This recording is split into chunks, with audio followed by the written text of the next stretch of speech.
Ready? Still on. Cool. I think we're live. Let me refresh. Oh, there we go.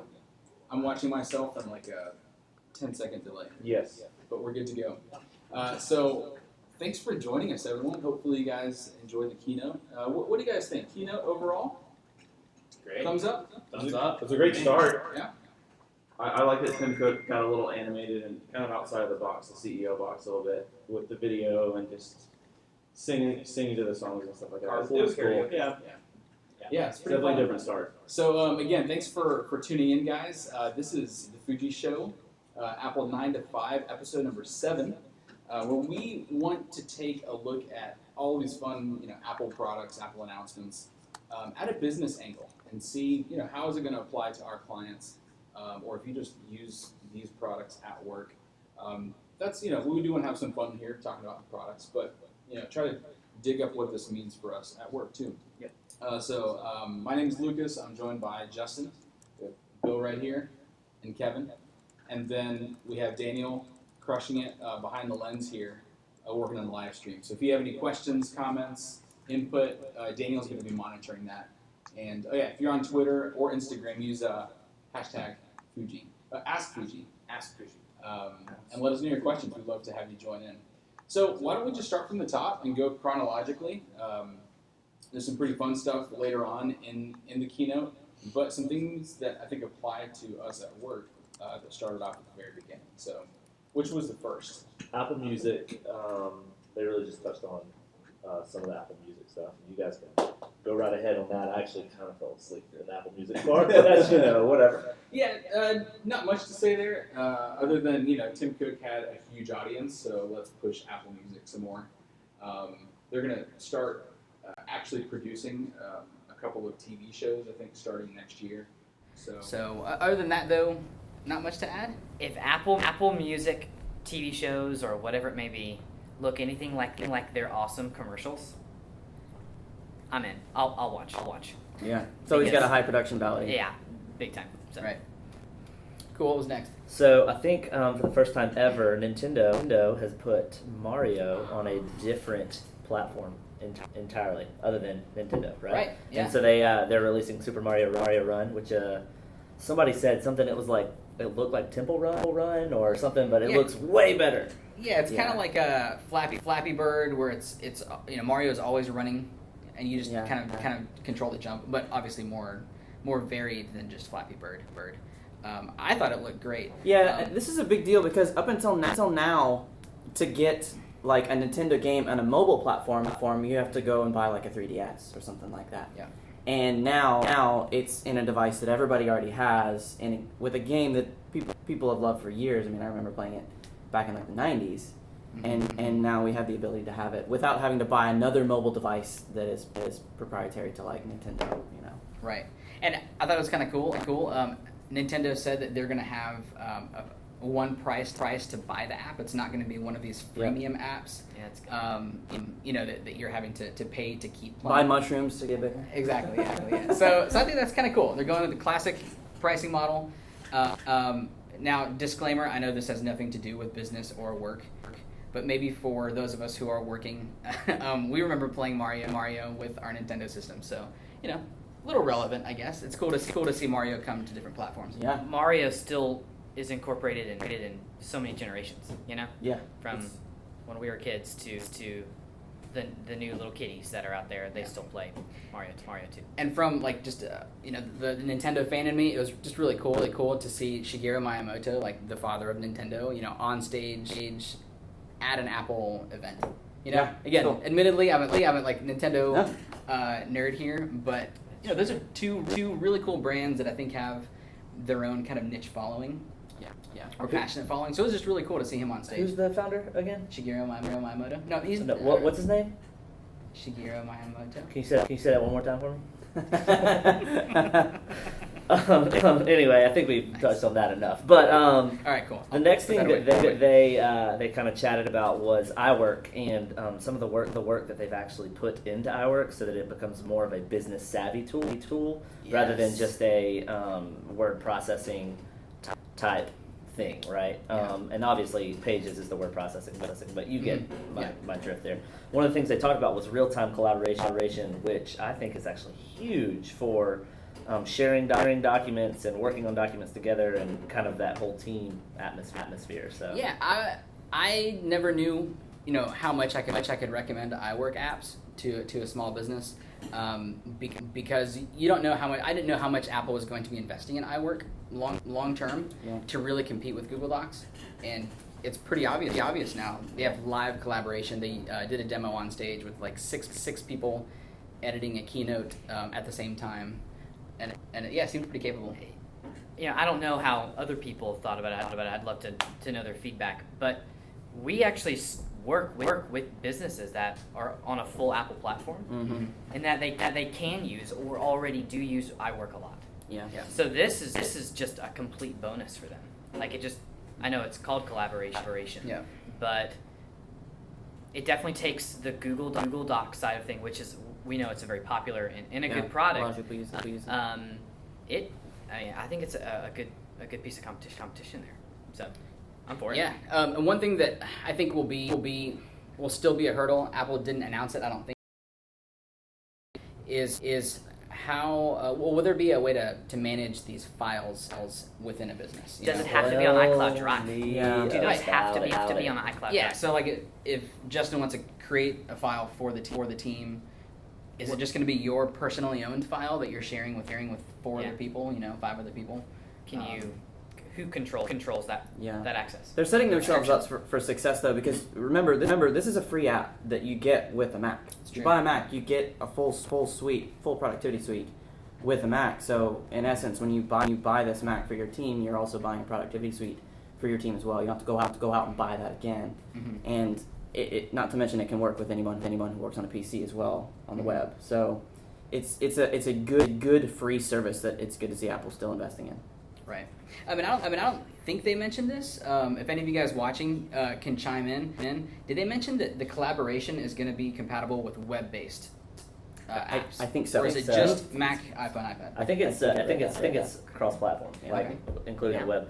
I agree with you though. I do need just working off of the iPad Pro. I need more structure around my files, and if they could have some sort of an iCloud Teams, some sort of that structure put into it, it would make my life a lot easier. So I don't have to copy and paste and make other copies. It's just a mess right now. So I would love some structure around a Teams thing, so that it's not so much my personal to you and in that collaboration. Yeah. So I think this announcement will be great if you're, maybe not as a company-wide kind of move for file management, but if you want to share your files with a couple of people, I think it would be a great solution for that.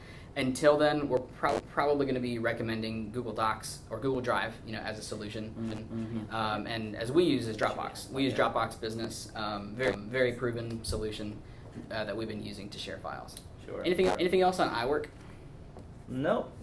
I'm pretty sure that wraps that up. They did move on to Apple Watch, which had a plethora of things to chat about. You can go from like some of the use cases, exercise, all the way down to like the Series 1 versus the Series 2 and all these things. So we'll dive into that a little bit. I think the first thing that I know Kevin is super excited about is Pokemon Go. Gotta have it. Is now on the Apple Watch. So excited. So excited. You, instead of watching people walk around like this in the park, they'll be like this. Yeah. Pokeball. Right, there you go. But another thing that Apple Watch announced today that I think is super impactful to the exercise community is that it's water resistant up to 50 meters. And that means that you can go swimming and you can go in the ocean. And they were showing the commercial and I was like, that dude's swimming. I was like, there's another person swimming. There's another person swimming. I'd never seen that in a commercial, and then they say, that's like one of the biggest enhancements. So we've seen plenty of YouTube videos, right, of the current generation watch that say, hey, it works underwater, except Kevin had an incident. It was last kind of week. ambiguous. I mean, like the original one, they said water resistant, or I don't know exactly the term that they used. Splash resistant. Splash resistant. And that gave everyone the connotation that, like, hey, this is going to be good no matter what. But I think now they're really putting their stamp of approval on, hey, wear this with whatever you're doing up to 50 meters. Right. So Series 2 is faster. Right. So faster processor. It has a dual core processor. Right. They moved the speaker, which is interesting, so that when water fills in the one open part of the of the watch, it actually the speaker itself will push out the water. Apple fashion having like this, cross-cut diagram of the watch, like making us just drool over the insides Their of it. presentation is awesome. New brighter display, which is welcome, for outdoor use. I hope it like dims inside. You guys ever like watching a movie and like you go to look at the time and it's like lights up the room. What else? Built-in GPS. This will be a big feature for, I think, the more intense active athletes. The active folks. Yeah. So what they demoed for the built-in GPS is being able to download maps, like trail maps, to your phone using certain apps, or to your watch, using certain apps, and not needing your iPhone at all to go on a trail hike and then know where you are on the map. It'll even let you know when you veered off the trail, which is pretty cool. So I think built-in GPS and the water resistance are the biggest ones. There were a couple of other editions. There's like the Nike. Yep, the There's Nike the Plus. Nike edition, so that you can be more active with your running, and there's like a whole community around that Nike Plus. So about that. There's now a Nike Plus edition. It's the same price as the current Apple Watch Series 2, which, by the way, is going to be $369. But it didn't seem. Are the features actually limited to the Nike Plus version or edition? I think it's the same watch. The band, It's just same got watch. different band. It's got a different that band. comes with it. But it's like the classic U2 on the iPod Classic. Yeah. Right? You guys ever have the U2 iPod? The one it was it Like different colors? it was different colors. The click wheel was red, I think. Mhm. So I think it's more of an endorsement. Yeah. Because I did see on the back the etching does have the Nike check there. So I think it'll probably have a custom feature set like default on those out of the box when you Maybe. Like maybe a face, Yeah. like a Nike Yeah. Plus face or something. Yeah. Okay. So again, the new Apple Watch Series 2 starts at $369. The Nike Plus version will be the same price, $369. And they came out with a little surprise for me for what they're calling the Apple Watch Series 1. All right, so the first series that everyone currently is wearing, they are still going to be selling that for $269 now, so a little bit of a price drop. But get this, it's going to have the same dual-core processor as the Series 2. That's great. Which I don't think they've ever done for a product. Like, they actually gave it the current generation processor. well, I mean, there's a big jump between Watch OS 2 and 3. So I think that they're just continuing to make room for the speed bumps. Yeah. In the future. Well, I think the only thing that close to this that Apple has done in the past is they took the 6 Plus or the 6S, and they packed that into the iPhone SE, very similar, where they gave a bigger bump to the free version or the cheaper version than what they had in the past. That's the only real thing that I can think about them doing in the past, and it's similar to that processor bump. But this is substantial. This is pretty good. Like, it gives me faith to be able to recommend just the Series 1 watch. Yeah. For I think still most people, because the speed factor is no reason to get the Series 2. And the only two, in my opinion, the two reasons to get the Series 2 are water resistance, 50 meters, which is pretty good, and then the GPS. Yeah. And didn't they? Isn't there another material that they're now making it with? Oh, yeah. I don't. Ceramic. Ceramic. That's right. They're White they're ceramic. making a white ceramic watch as well. That's actually pretty good. harder Yeah. than the stainless. So Wow. They Kind of mentioned the price on that. they did not mention that, and it only comes in white. But apparently, it looks great with all of the bands.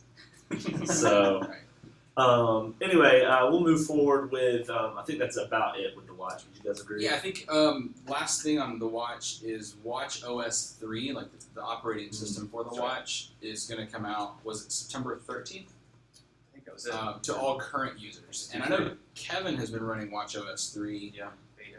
the beta version. For Yeah, a few they pushed months out Golden Master today. So anyone who's running the beta, you'll get the final version of that beta today. now. Got it. And you've said that it's actually a significant speed improvement. It's great. That's what I'm hearing. Yep. And there's a lot more complications and feature sets that they put on there. And I think having used it for the past few months, I can see why they're justifying moving everything to that higher processor for all of the Apple Watches. So Interesting. It's cool. Just to put you on the spot, Yeah. Do you able to use the WatchOS 3 on the old hardware? yeah, I don't think so.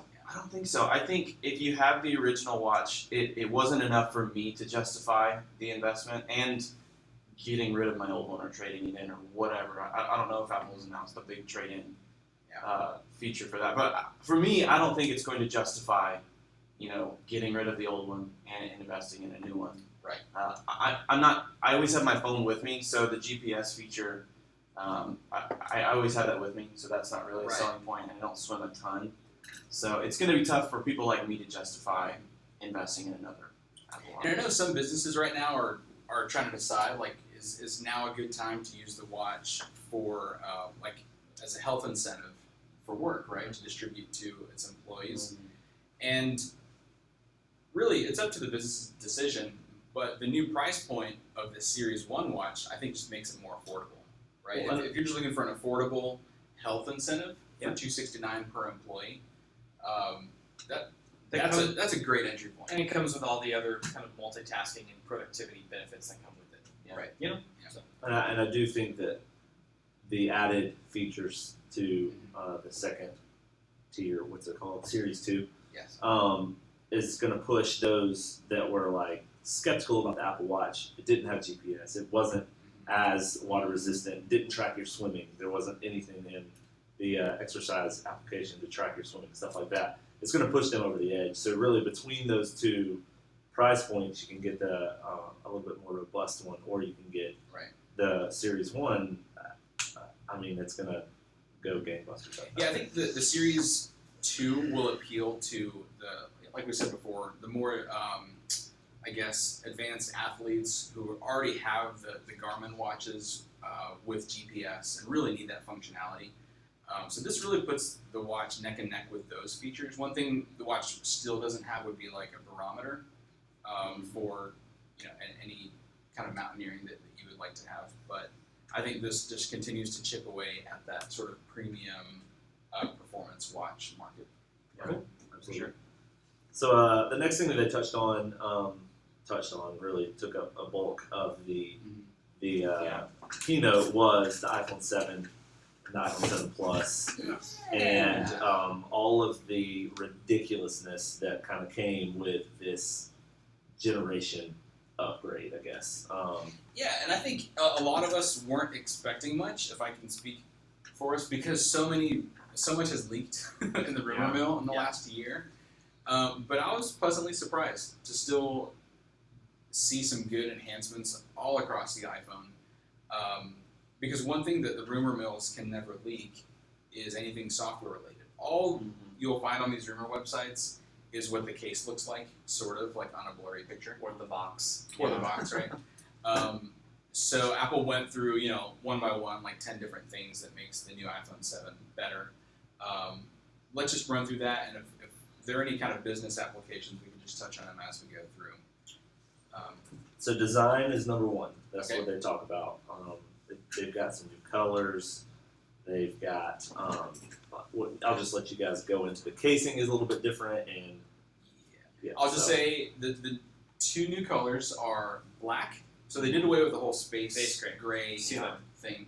So it's black, which is that kind of matte finish like you're used to, and then the new jet black, which I think, like kind of translating how I saw it, is similar to the DLC coating that's on the black stainless steel Apple Watch and the Mac Pro. If any of you guys have seen a Mac Pro in person, that like mirror black look, it's not identical to that, but that's kind of what it reminded me of. It's very shiny black.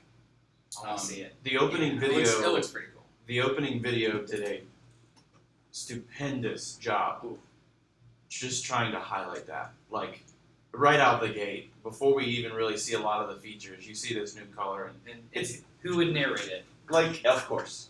right? The only I actually don't know who narrated it because I was running around trying to make this show happen while you guys were watching that video. I really So, appreciate that. but yeah, so obviously there are colors, different things like that. They re-established the home button. There's a little bit of nuance to the home button, and so I'll let you chat with that a little bit. But A force touch home button. Yep. Translate that for us. So there's no more actual, if I understand correctly, no more the button is not going to depress actually. Yeah, no moving part. It's a solid piece of glass, and it was really neat how they listed all the things the home button is for, which I thought was incredible. But now it's a force touch home button, so there's a taptic engine inside, and that's going to give you the feel of the click. So it really will feel like a click. If it's anything like the force touch trackpads, you really think that you're clicking, but you're not clicking. I think one of the biggest reasons they did this is because in iOS 10, if you have a password on your phone, you actually tap the button to unlock your phone. There's no more sliding to unlocking. In iOS 10, you simply tap the button, Which is and nuts. it unlocks it. 10 software versions later, we're no longer going to swipe to Yeah, unlock. this is a big transition. Wow. Good point about But I think that the force touch home button immediately kind of falls in line with the waterproofing. Right, which was the next big sort of tentpole feature of the iPhone, is officially the iPhone 7 is water and dust resistant. The iPhone 6 had like this extra seal that if you YouTube videos kind of took apart and showed you. So the iPhone 6 made a step toward water resistance, but this one is now officially water and dust resistant. They had a picture of someone falling in the pool. So in my eyes, whenever I see Apple using it for part of their marketing, it means they're pretty serious. They didn't show somebody swimming with it though. No, they didn't go as far as water. But they always underplay this, right? Just like the Apple Watch, they were like, "Oh, it's water splash proof," but I go swimming with my Apple Watch, and I'm not endorsing that, but I'm just saying, So I think that it's really neat to see, and some people are going to say, "Well, Samsung's been on that game for a long time," but I was listening to a podcast recently where they said Consumer Reports did their tests with that Samsung that they have 76 million commercials that it's waterproof, and it shorted out in 2 minutes. So I know nothing's waterproof, but if Apple's going to do it, they're probably going to do it pretty It's well. good to see Apple acknowledging that phones get wet. Yeah, I'll say that. took a few years for them to get there. All right, so the next tentpole feature has to do with the camera, which I think had some welcome enhancements. So depending on which version of the iPhone you're going to get, you're going to get two options of a camera. The standard iPhone 7 and the iPhone 7 Plus will kind of be your differentiator, the small one or the big one. So let's start with just the iPhone 7. In and of itself, it's the same megapixel, 13 megapixels, which we all know is actually pretty capable. You can still print a pretty large picture with that. Rather than going with just more megapixels, they actually enhanced the low light capabilities. And part of that is they have a wider aperture now. So for any of you photography nerds out there, they went down to a 1.8 aperture instead of a 2.2 aperture size on the previous iPhone. So basically, Let more light. let more light. Pictures at home will look better. And now the iPhone 7, even the smaller version, will have optical image stabilization, which is the good kind of image stabilization that previously was only available on the Plus. Right. Okay, so essentially what's happening is there's a physical stabilizer on the lens so to help prevent shake, especially in low light situations. End result, clearer pictures more of the time. Right. But that's what the 6 Plus had, right? And so now what is the 7 Plus going to get? Cool. So now the 7 Plus, I think they're able to invest a bit more because of the size, one, and the price point. It's going to be, I assume, about $100 more. They have now added a dual lens system to the iPhone 7 Plus. Okay.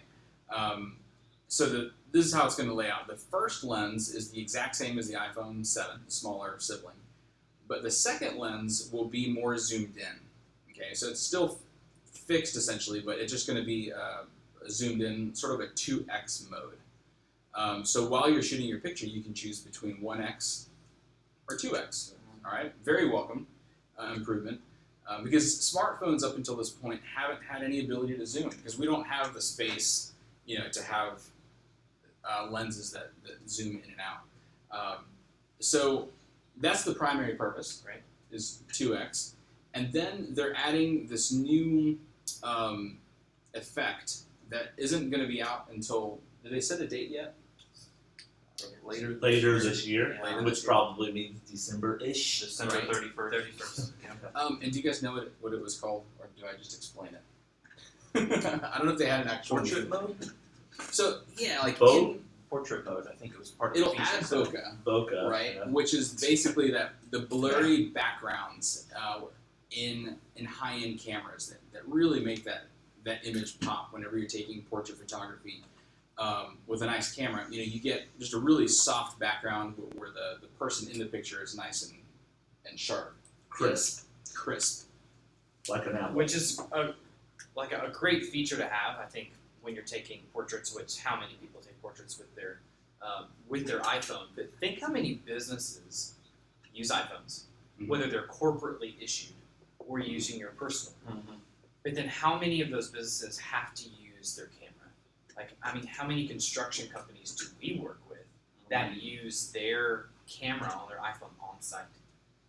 I don't know. I just think that the quality just gets bumped up, not just in your fun, pool pictures on Memorial Day or Labor Yeah, Day. but job site detail is important. It really is, though. Yeah. That's what I'm trying to say. Is I think that anytime, although it feels like a consumer feature, it's not just a consumer feature. Like businesses are going to take advantage of better pictures, better cameras on these iPhones. Sure.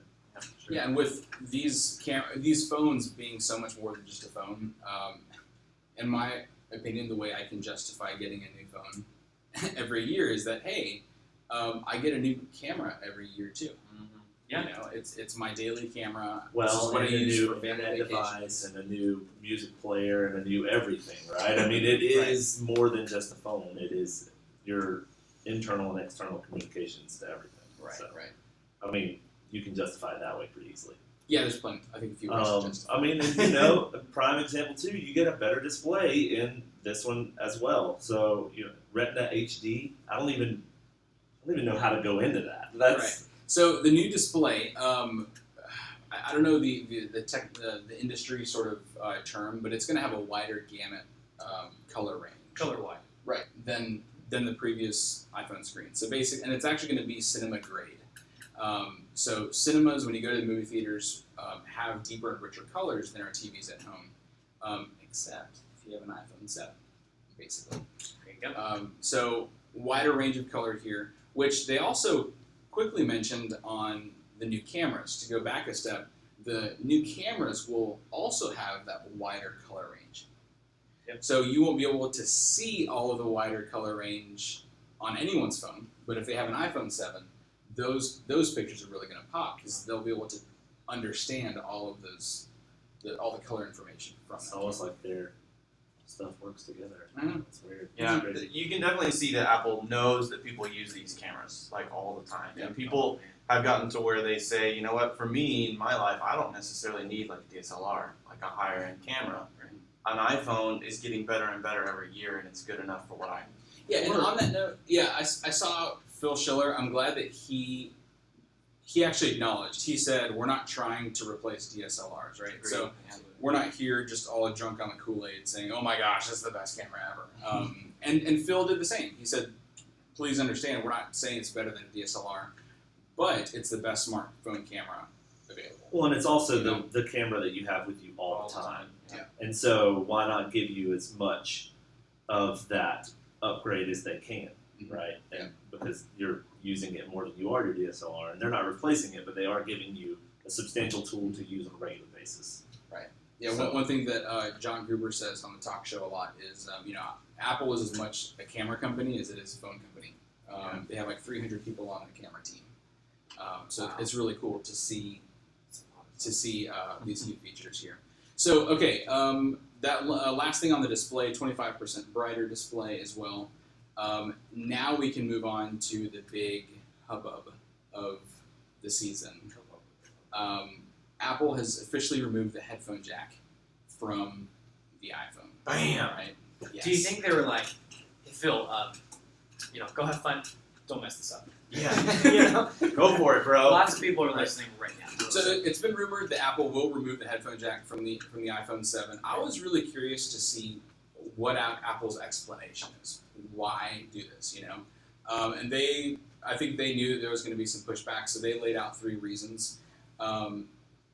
First, they basically said that there are other ways to do headphones with Lightning connector headphones, with wireless headphones, and if you still want to keep your old headphones around, Apple is actually shipping the headphone adapter in the box for free. Which is a big deal. In the box. I wasn't expecting. I've never wasn't seen also, Apple yeah. ship a dongle. Yep. An adapter with the product. I've never seen it. Because headphones are one of those things that you keep. When you sell your phone or trade it in, Yeah. you keep the headphones to Right. put them in your car or in your office, have multiple sets. So it's nice to see that they're making those headphones still usable. Didn't he even make the comment about the headphone technology that it's 100 years old or something? 100 years old. That Something jack is crazy not like right. that. So I think that point is going to drive you to your next point, which is And that the digital audio converter inside the iPhone or even in your Mac. Justin is our resident audiophile. So okay, go ahead. Ish. Yep. Yeah. Digital audio converter. Some of us know it. It has one purpose. Know what that is. Yep. And that's it. And Right. he went. Did he like list all the different features that the Lightning connector can do? Yep. Right. Which I thought is so neat. He says, "This does one thing, and this can do 12." right. And that So why 100-year-old would we not technology, let's Push it out the door. everybody that way. Yeah. and make room in the phone for other things to take up that space. Right. So that was the second reason that as our devices are going to get thinner and thinner, we need every ounce of real estate is very valuable, and they have this adapter, this headphone jack that goes a lot deeper into the phone than it is wide. Okay, so they're really talking about that kind of depth within the phone. That it's only serving one purpose, like you said. So what else can be done with that space? And Apple isn't necessarily always looking for thinness, I don't think, but they're looking for lightweightness, if that's a word. And one way to make devices lighter is to make them thinner. They kind of go hand in hand. That's the best way to make Yeah, something and more lighter. space for battery. Yeah, There more can never be enough space for a larger battery in a phone. So battery. Right. Which we got 2 more hours Yeah. of life on the iPhone 7. Right. Just the 6S. Yeah. Yep. 2 hours is a lot of time. That's gonna be good. Yeah. Cool. And then the last reason they said is that wireless technologies in headphones are such that it's no big deal now, and most people want to buy wireless, which I think is true. Which leads right into, I guess, the next announcement is Apple's new AirPods, which is going to be their own branded headphones. I'll go ahead and say it now: $169. 59, 159. Okay, $159. It's still pretty up there. Right. And so these are will be extra, but one of my favorite things about these AirPods is that they have proprietary wireless technology built in that will let you move from device to device without repairing or reconnecting. Which, if there's any advantage in buying into the Apple ecosystem, is for features like this. And I don't know if you guys have had that problem before. You're sitting down in a coffee shop, you want headphones on, and you want to watch a short video here, but your phones are plugged in or paired to your iPhone. Yeah. And so I don't know how it's going to work, but whatever device is active, your earphone, these AirPods, right? These AirPods will automatically use that device, including the Apple Watch, Right. which is pretty cool. So what's nice about that is if the AirPod design doesn't fit your ears, which I don't think, it won't fit everyone, including Bill. Yeah, I think they're terrible. Great technology, terrible design. But whatever. They did say, since Apple does own Beats now, they're going to be giving all of these technologies to Beats headphones as well, and all of the Beats next generation headphones. So if you're in the market for headphones, I would say, even if you're not going to buy an iPhone 7, right now, wait until the new generation of headphones come out so that it will be compatible for your next iPhone, right? Whenever you buy that. Anything else on the AirPods? No. No. Well, it uses the Lightning connector as well in the little box, right? Oh, right. So it'll be 5-hour battery life for the AirPods, and then the little charging box gives it a total of 24 hours of battery life. So you mentioned even at 5 hours, that's an intercontinental. That'll take you across the country. Yeah. 15 minutes of charging gives you 33 hours of battery life. Wow. Okay. I don't know if that came through, but 15 minutes of charging gives you 3 hours of battery life. That's great. Wow, that's awesome. Let's see. And they did, for those, they developed their own little chip, wireless chip. W1. They're calling it The W1, which allows them to do the things that they're like talking easy about. pairing. Right, because other wireless headphones still have a cable to connect, so the audio is in sync. And so that one chip is really just in charge of talking to the other earphone. Yeah. And that's the magic that I don't really know. So you don't have to have a How that cable works. behind your head. So essentially you have ear pods that go to like right here, and then they stop. Yeah. Kind of like Great. like the wired ones. Like the wired ones, Cut just the cut the wire off. So I think the pairing will be nice, again, using the W1 chip. I agree. I'm sure all of us here and those of you watching are probably the ones in your family, in your circle of friends, that set up Bluetooth devices like in your car or headphones and all that, for our friends and family. And so they're just making that a lot more elegant. Bluetooth fails. It just does. Yeah. It's so annoying when it does. So I'm pretty excited they're about kind this. of addressing that. So quick recap on the no headphone jack ordeal. Apple will still provide a little adapter in the box for free. And on top of that, we'll also ship with headphones that have a lightning connection. Yeah. Okay. So no one is being left high and dry. Yep. Necessarily. Awesome. All right. So at this point, we're kind of rounding off the keynote. Last thing they mentioned on the iPhone 7 is new Lte Chips that's going to allow faster speeds at 450 megabits. So I don't really know where the carriers are on being able to offer speeds that fast, but it's pretty cool. They're just going to be catching up to Apple. Right. We're both gonna do. Basically. And it also has it's got 4 cores in the phone. That's insane. Yeah, quad core. Yeah, Yeah, that's true. Yeah, so it's going to be 40% faster than the iPhone 6s, and 2 times faster than your iPhone 6. Okay, so significantly faster. While doing all of this, they're saying your iPhone 7 will be 2 hours longer battery life than I'll take it. your iPhone 6S. 6s. And then 1 hour more on the 7 6s. Plus. Yeah, on the 7 Plus will be 1 hour longer than the previous. Prices will start at $649, same price point as last year. Right. Drum roll for the one thing that I think a lot of us have been waiting for. The Yes. new baseline storage option is 32 gigs. Doubled it. Instead of 16 gigs. Yep. So thankfully, The again, whole world cheered right Yep. there. They doubled all 3 tiers. So Right. 32, 128, 256. right. Wow. Just a big deal. You guys remember when you had a 2 gig? Yeah. Like forever ago? I was excited to have 4, man. Yeah, man. Well, now you have 32.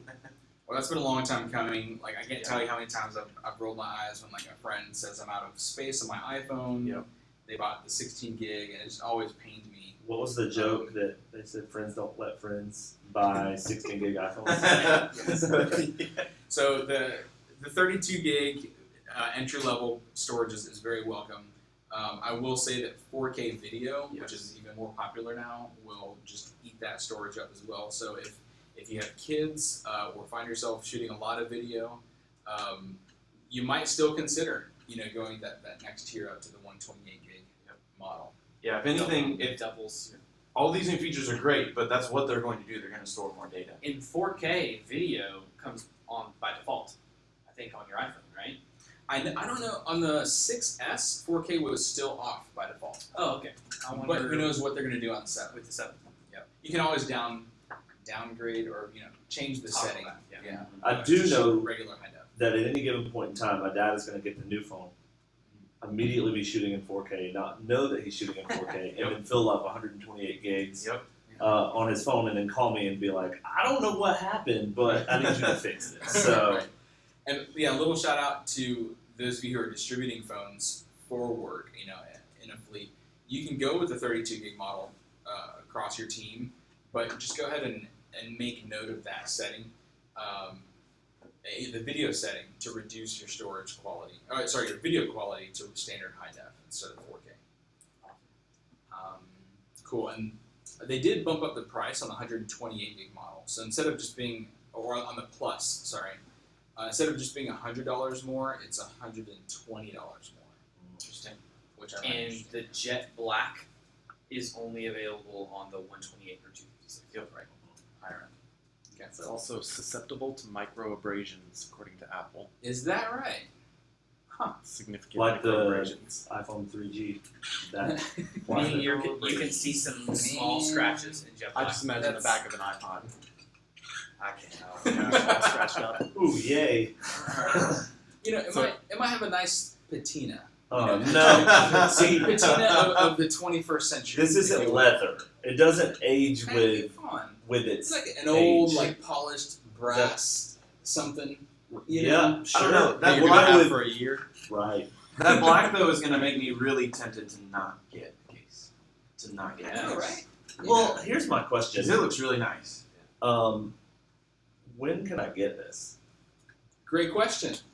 Thanks, Bill. Let me tell you, pre-orders start Friday. I don't think we have a time 3 a.m. probably. for real. Is that how it was last Yeah, year? I mean, it's going to be midnight Eastern. Friday 3 a.m. Pacific time. Midnight. So, Friday. honey at home, if you're watching, should probably not watching, but if you are watching, I'll be setting my alarm, waking us up at that time. I'm just disappointed that I have to drive to the beach the next day. So I'm going to be driving asleep, I'm so essentially. sorry. It's No. terrible. That's It's just awful. All right, so pre-orders start this Friday, September 9th. Shipping is the following week on Friday, September 16th. And if you're anything like me, you will just pre-order it online and let that phone arrive on your front doorstep. You're welcome to go through the lines at the Apple stores. I think, in fact, all of us here lived through that for several years, so I'll just be pre-ordering mine. Apple employees, we salute you. Thank you. Thank you for what you do. We couldn't do this without you. It's true. I will not see you on that Friday. Anything else, Bill, on the list? I think that's it. I mean, we could go on and on and on about all of these intricate details about what they announced, but for the most part, I think that's pretty high level. Cool. Yeah. Awesome. Well, guys, thanks again for watching. This is our first time doing a live stream. If you have any questions, still comment. We're going to have this video on our channel, so feel free to comment so we can see those. And I'm sure we'll be following up, doing a lot of follow-up in the next episode just about these announcements as we know a few more details. Oh, that's right. Daniel just reminded me of a very special announcement that we're actually making. We wanted to do something fun. Up until this point of our company of 8 now, we've always grown by referrals alone. We really love just taking care of our clients and letting that reputation spread. We're really proud of the work that we do. And so we really like it when friends of ours can introduce us to other clients. And so what we want to do is help encourage our audience just a little bit to help get the word out about what we do. And so what we're announcing today is going to be an Apple Watch 2 giveaway, Apple Watch Series 2 giveaway. All you have to do is introduce us to a friend or family member of yours that uses an Apple product at work, okay? And we're going to be posting a link with a form where you can provide us with that referral and be entered to win in the Apple Watch Series 2 giveaway. Now, I don't think there's going to be a ton of people entering this. We're setting the bar kind of high because it's going to be referral based. Can Foojee employees sign up for this? No, sorry. But I bet your spouse could. We'll have to work on the details there. Actually, I quit. Can I sign up for this? Right. Yeah. So, Apple Watch Series 2 giveaway. We're really excited to do this first time giveaway. So, where are we going to post that, Daniel? We're going to do it in the show notes, right in the YouTube show. Awesome. We'll probably do an announcement over email as well. So, check that out. Sign up for our email list if you haven't yet. And anywhere you post socially, just use hashtag AskFoojee to stay in touch with us and ask us questions. We just love to answer them. So thanks for watching, guys, and happy iPhone ordering. See ya.